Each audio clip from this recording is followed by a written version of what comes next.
नमस्कार दोस्तों। छठी मैया कौन है? छठी मैया को माता षष्ठी कहा जाता है।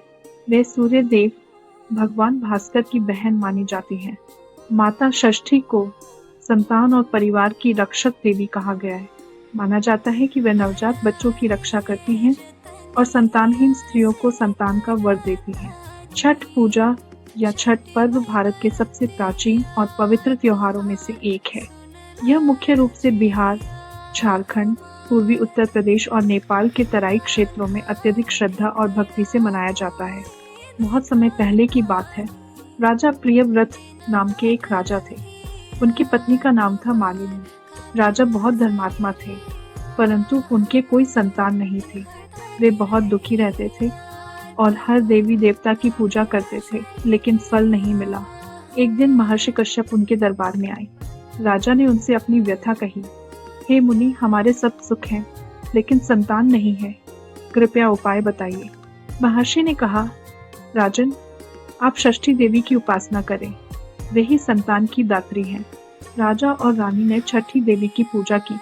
देवी प्रसन्न हुई और वरदान दिया, तुम्हें संतान प्राप्त होगी। कुछ समय बाद रानी मालिनी को पुत्र हुआ, लेकिन जन्म के बाद वह मृत हो गया। राजा और रानी दुख में डूब गए। रात में जब रानी अत्यंत दुखी होकर रो रही थी, तभी उनके सामने छठी मैया प्रकट हुई। उन्होंने कहा, हे मालिनी, मैं माता षष्ठी हूँ, बालकों की रक्षक। तुम्हारा पुत्र तुम्हारे कर्मों के कारण मरा, परंतु अब मैं तुम्हें आशीर्वाद देती हूँ, तुम्हें एक सुंदर और दीर्घायु पुत्र प्राप्त होगा। इतना कहकर देवी ने उस मृत बालक में प्राण फूंक दिए। राजा और रानी ने कृतज्ञ होकर देवी की भक्ति की। उस दिन षष्ठी तिथि चैत्र शुक्ल षष्ठी थी। तब से छठी मैया की पूजा और छठ पर्व की परंपरा शुरू हुई। लोग कहते हैं कि छठी मैया के प्रसाद में अपार शक्ति हो गए।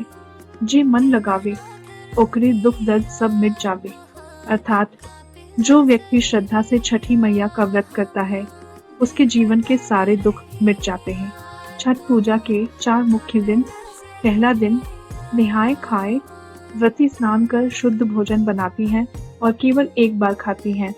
दूसरा दिन खरना। शाम को व्रती बिना नमक का खीर रोटी बनाकर भगवान को अर्पित करती हैं और स्वयं ग्रहण करती हैं। तीसरा दिन संध्या अर्घ्य। डूबते सूर्य को अर्घ्य दिया जाता है। महिलाएं गीत गाती हैं, घाट पर दीप जलाती हैं। चौथा दिन उषा अर्घ्य। प्रातः काल उगते सूर्य को अर्घ्य दिया जाता है और व्रत पूरा होता है।